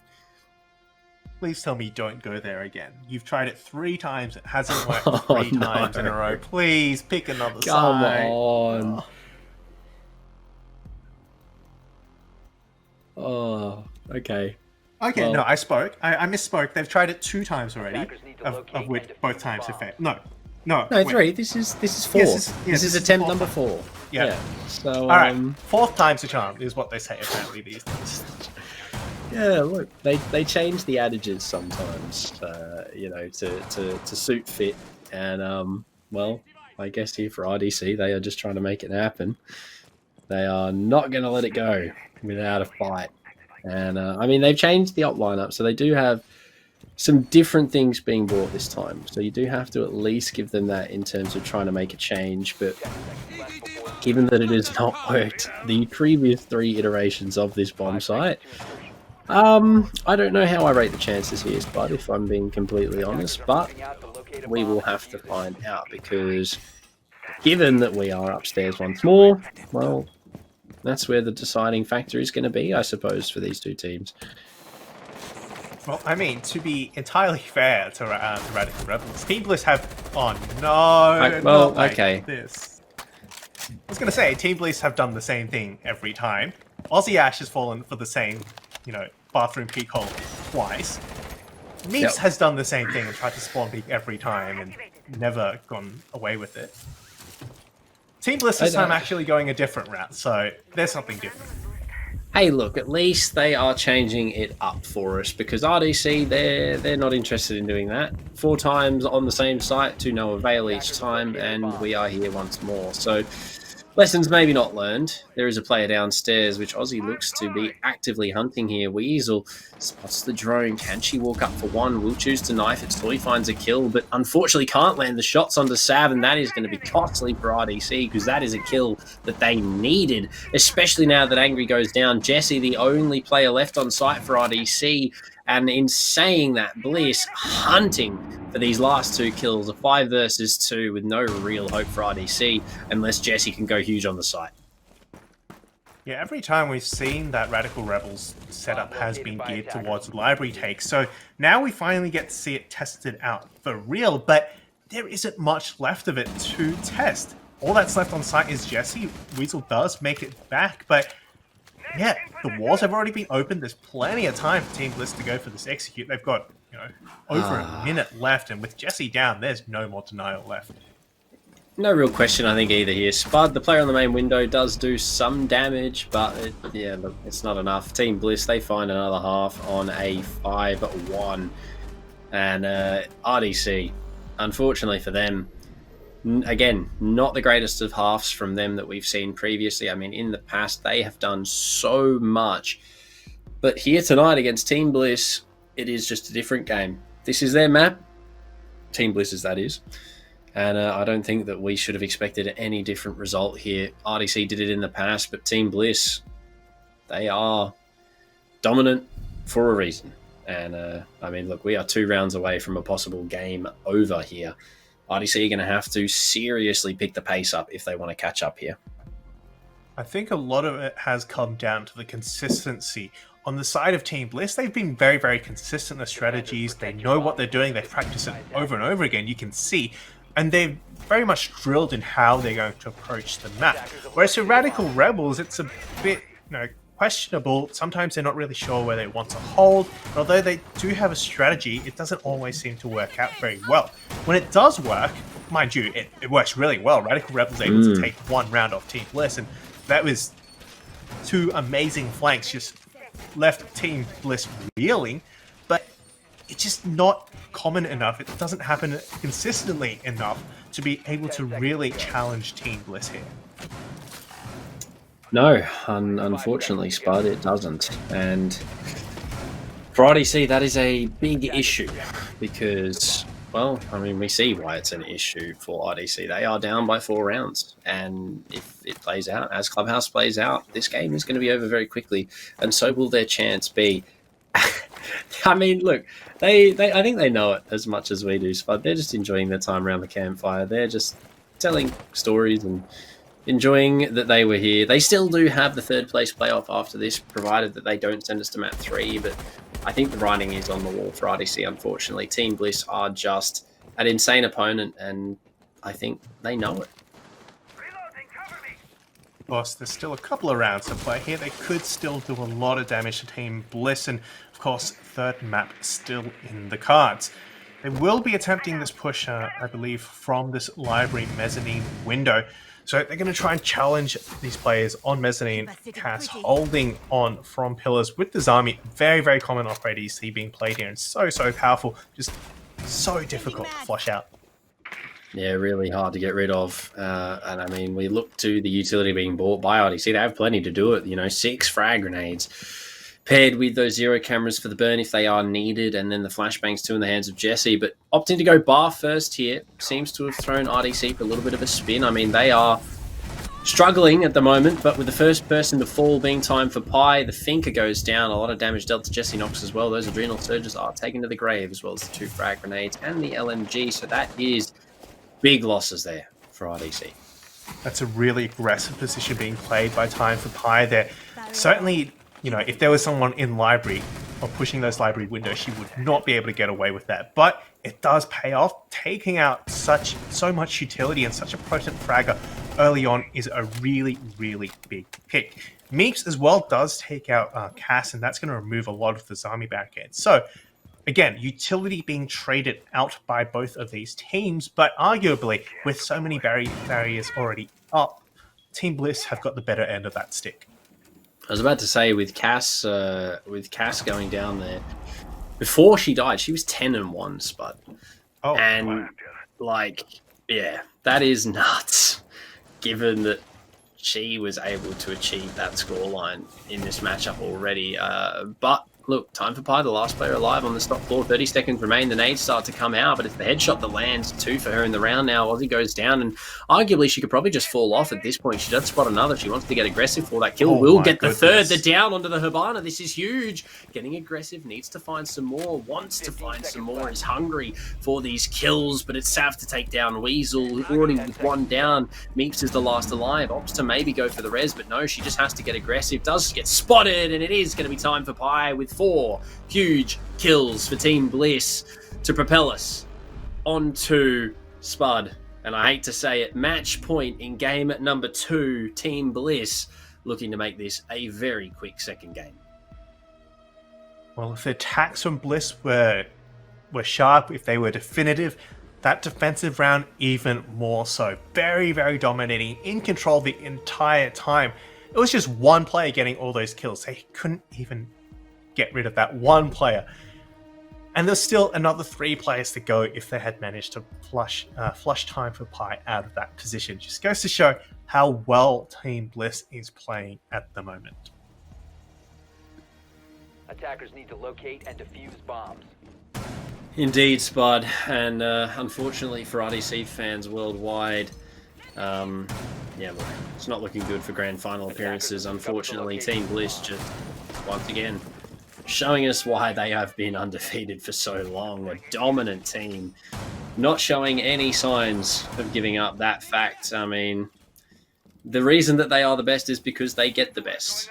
They have some of the best players in our region for the Women's League, and it is reflected in their play style. It's just constantly improved season to season, and they hold such a large lead in terms of their competitive prowess over their competition, and it just gets highlighted on more than one occasion. And for RDC, they were one of the teams that could tussle with it, but in this matchup tonight, unfortunately, the cards were not in their favour.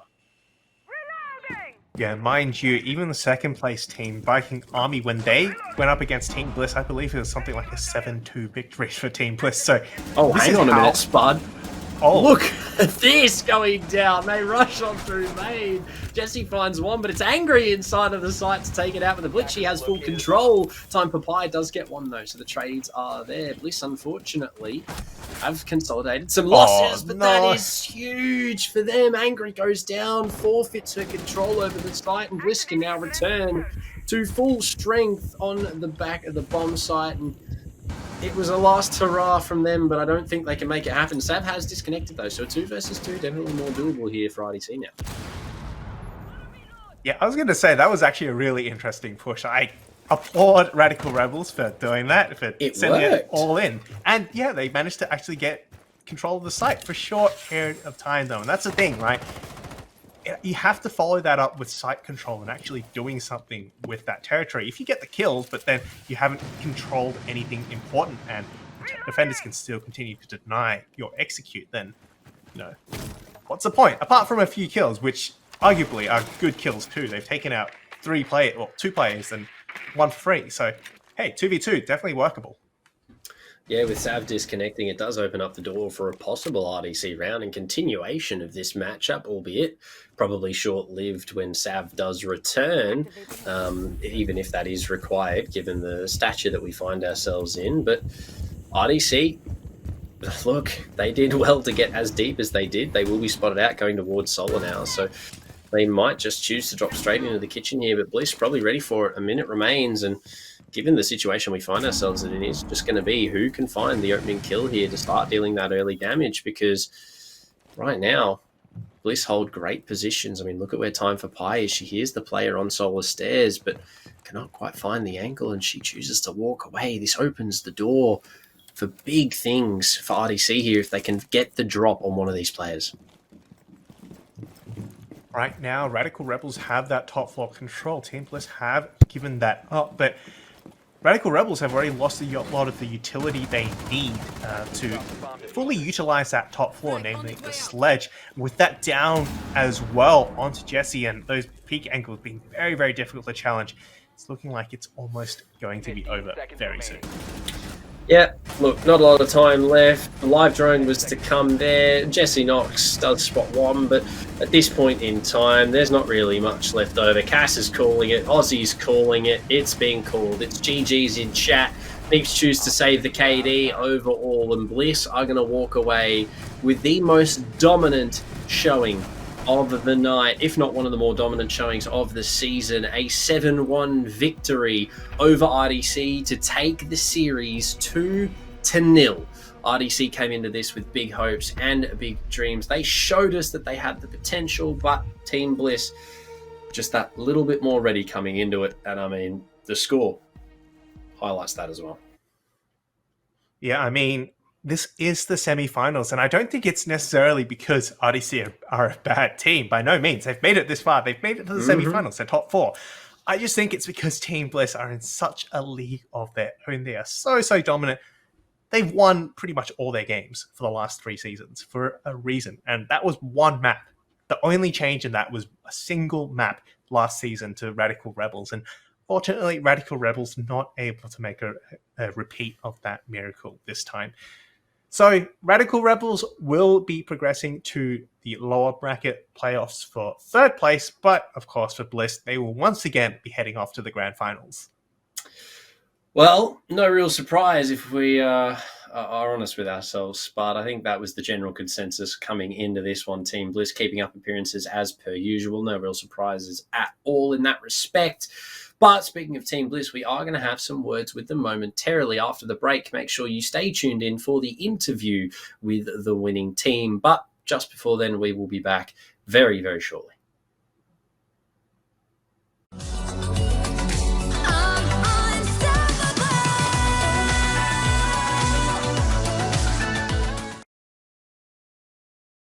Ladies and gentlemen, welcome back to the Unstoppable Women's League. After the short break, we prepared the interview with the winning team, Team Bliss, and joining us on the desk now, Aussie Princess and Cass, coming in for a short chat about how things panned out for themselves. First of all, girls, congratulations and welcome to the desk for the evening. First question, I'm going to throw you straight in the deep end. I think it's the way that we justify things.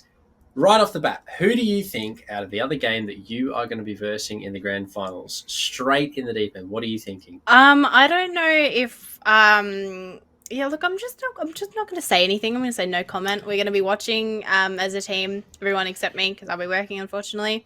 Yeah, we'll see. I think it's going to be a very good match, a very close game. Will be had. I reckon it goes all three. Yeah, but yeah, I don't know. I don't want to say who I think is. Yeah, I think it's a really 50-50. I don't normally seasons prior you can tell who's gonna win it, but with that one, I have no idea. Mm-hmm. Very diplomatic answer. I suppose we don't want to annoy anyone too early, but let's roll it back to just this match. So obviously going up against Radical Rebels, you guys have played them a lot of times, and you guys did manage to drop a map to them way back in last season. How did you feel going into the semifinals once again facing them this time? I think we were confident. We just played our game. It doesn't matter who we're versing, you know what I mean? We're playing our game, do what we have to do, get it done. I think every team will answer the same. They're confident, they believe in their team. Yeah, we just play that game. Doesn't matter who we verse, we just play what we need to do and win, hopefully, in the end. I wasn't in that roster, so I don't really have a comment on that one. Oh, God. They've made some changes. But before you go, obviously there is congratulatory things to be said. But aside from that, anyone you want to shout out, say thank you to before you head off to the grand finals? Yes. We would like to thank Oda for all his help throughout the season and last season as well, naturally. He's honestly showed up a lot to help us when we need, especially with Soy when she went on holiday and KT was playing. He was there being the coach while she was a player. So it was really helpful. And I think it showed tonight and throughout the season how much his help does mean. And obviously Katie as well. She's an amazing coach, an amazing player. We're very grateful to have her. She does everything. We'd like to thank Bliss for looking after us. They're honestly so amazing. They are so welcoming and so supportive. They help us achieve what we want to achieve in the future. And now they're honestly just amazing. Thank you guys at XP, the admins and the casters, for everything you guys do. And thank you to the boys in the Twitch chat and everyone else that watches and supports us every week. Onto the finals and Bliss up. That's all I have to say. Well, there you go. And Cass? once again, Cass, anything you want to say before we go? No, Under the bus, you got it all. You got it all down pat. It's all good. But yeah, thank you guys to everyone. Well, there you go. Congratulations once more. We'll see you in the grand finals. But for now, enjoy your victory for the evening. Thank you once more for coming in and talking to us. We really do appreciate it. But Spud, we do still have one more interview to do before we end the evening. But before we do that, we are going to have to go to a break while we set that one up momentarily. So join us once more in a short moment when we get things set up. We will be back with interview number 2.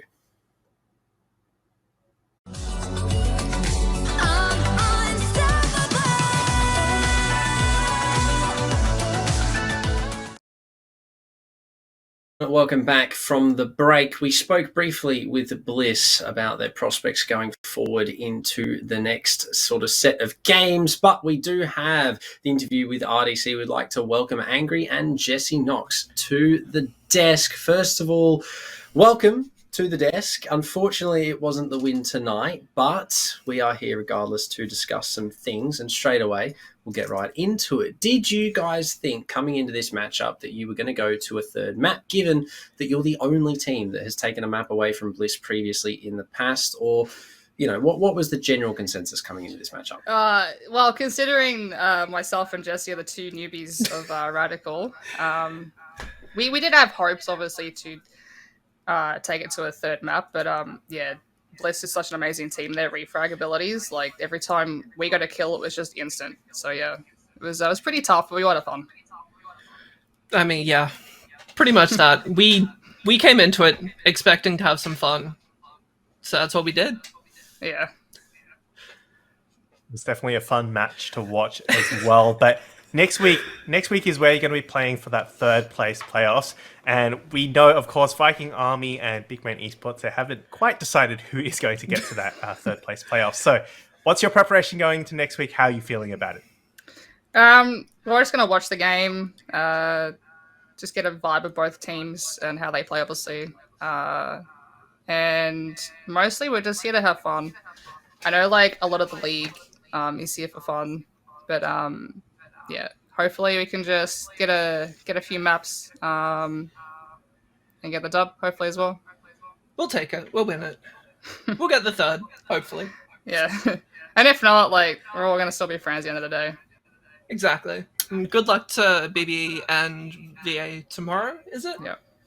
Yes, tomorrow. Best of luck to them. Yeah. See how they go. Should be a good match to watch, I reckon.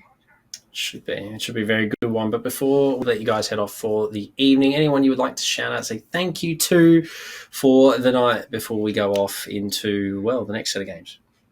Do you want to go first, Jesse? Yeah. Yeah, the entire RDC clan. Like, everyone in RDC. Be it our team, our subs, even the org owners, just everyone there. They've been wonderful at helping us getting through everything. Cannot fault them whatsoever. Yeah, all the chat as well. I know we're mostly underdogs throughout the season, but we do see you guys in chat and we appreciate you a lot. Well, there you go. Unfortunately, it wasn't a win, as we said, but still a valiant effort, and we wish you the best of luck going into the third place playoffs. Thank you for joining us on the desk, and we wish you good luck in your next game. No worries. Spud. Thank you. Bye. Bye. We have had a great evening, Spud, and I mean, just before we wrap things up for the night, I mean, we obviously have to have a look at the bracket momentarily, but what are your final thoughts for tonight's matches? Look, we've seen a dominating performance from Team Bliss, par the usual course, of course. They're always playing like this. They're always such amazing players here, and I definitely expect them to show up once again next week in our grand finals. The question, of course, is who's going to be playing against them? Will it be Viking Army or Big Brain Esports? And as mentioned, yeah, I do think that is going to be a really close game.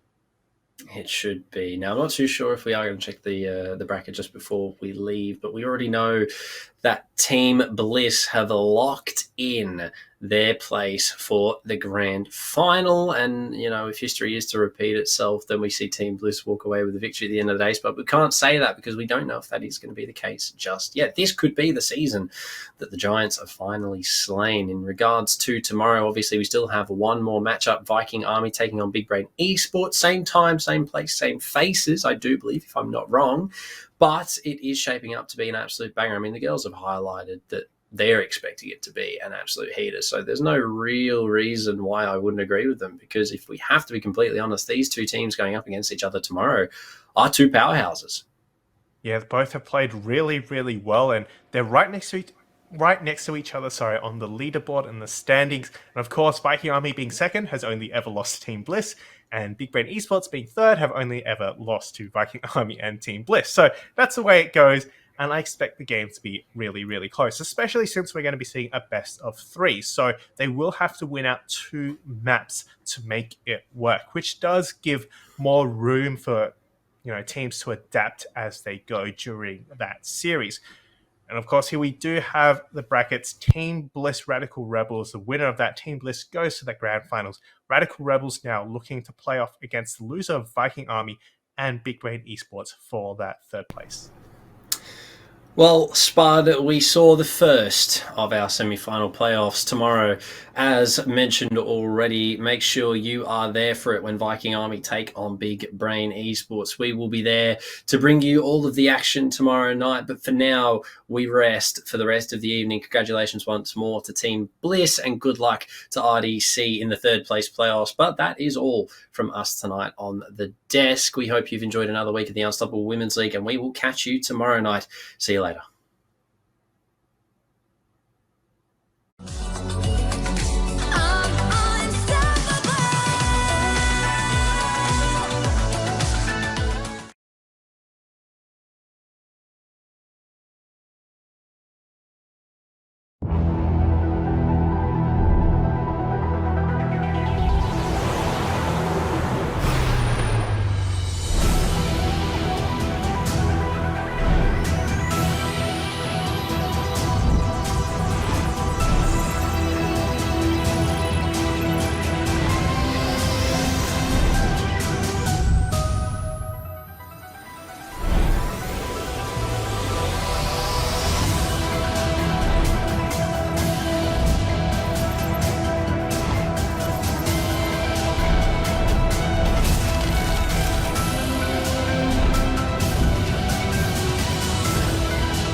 We know that for each second in esports, you are dedicated to winning.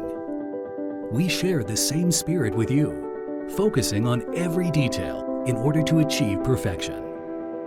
Over a decade, XL Series has evolved alongside with gamers. To become your trusted partner, we strive to make every product detail perfect so that you can perform at your best. From one tournament to another, from winning a championship to the next one, we stand alongside with you.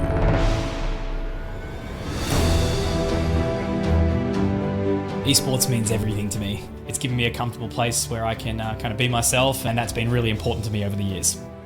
电子竞技对我的意义就是我从小的梦想和一直坚持不懈的一个方向。Saya dapat berkompetisi, menjadi representatif negara, dan mencoba mengharumkan nama bangsa. 它过去是我的梦想，我要证明自己，我自己是办得到的。Winning a championship means a lot to me, especially when I see the best feeling in life. 저는 그렇게 이제 어떻게 보면 큰 대회에 나가서 우승을 하는 게 꿈이었긴 했는데 그게 진짜 현실로 이루어지니까 그때 어떻게 보면 온몸의 전율이 Winning a tournament is the most amazing thing. My first ever LAN that I won, I swear I couldn't shake that feeling of excitement and hype. When I win a tournament, it just feels like a lot of weight is taken off my shoulders. ゾイの印象的な点は、競技シーンにすごく着目しているというところですかね。Zowie is made for gamers. If given a choice, I would only use Zowie monitors at tournaments. สิ่งที่ผมประทับใจเลยคงเป็นในเรื่องของคุณภาพครับความคงทนของมันความเฉียบคมผมเชื่อว่าใครได้ลองใช้เนี่ยจะรู้สึกถึงเหมือนกันหมด تدعم اللاعب المحترف بشكل كبير بحيث السموث واللعب الجميل. I can't thank Zowie enough for giving us the resources that others may not have. 조이기어가 이제 11주년이 됐는데 모두 축하드립니다. 希望Zowie可以继续保持你们品牌的核心价值，然后也期待你们可以推出更多不同的产品。ในความเป็นโซวี่ในแบบของผมนะครับสำหรับผมแล้วโซวี่ไม่จำเป็นต้องพูดอะไรเยอะครับคุณภาพของเขาคือคำตอบครับ Thank you for listening to us all these years. 非常好，然后非常适合我们设计类游戏。Terima kasih Zoe sudah menghasilkan produk-produk terbaik untuk kita para gamer. はい、いつも愛用させていただいております。 At Zowie, we are dedicated to deliver the best gaming monitor to pro players. We are always your companion. We are honored to stand with you, the pro gamer who keeps fighting to win in esports. Elevate your skill and maximize your potential with the ultimate gaming monitor. Zowie, strive for perfection, focus on winning.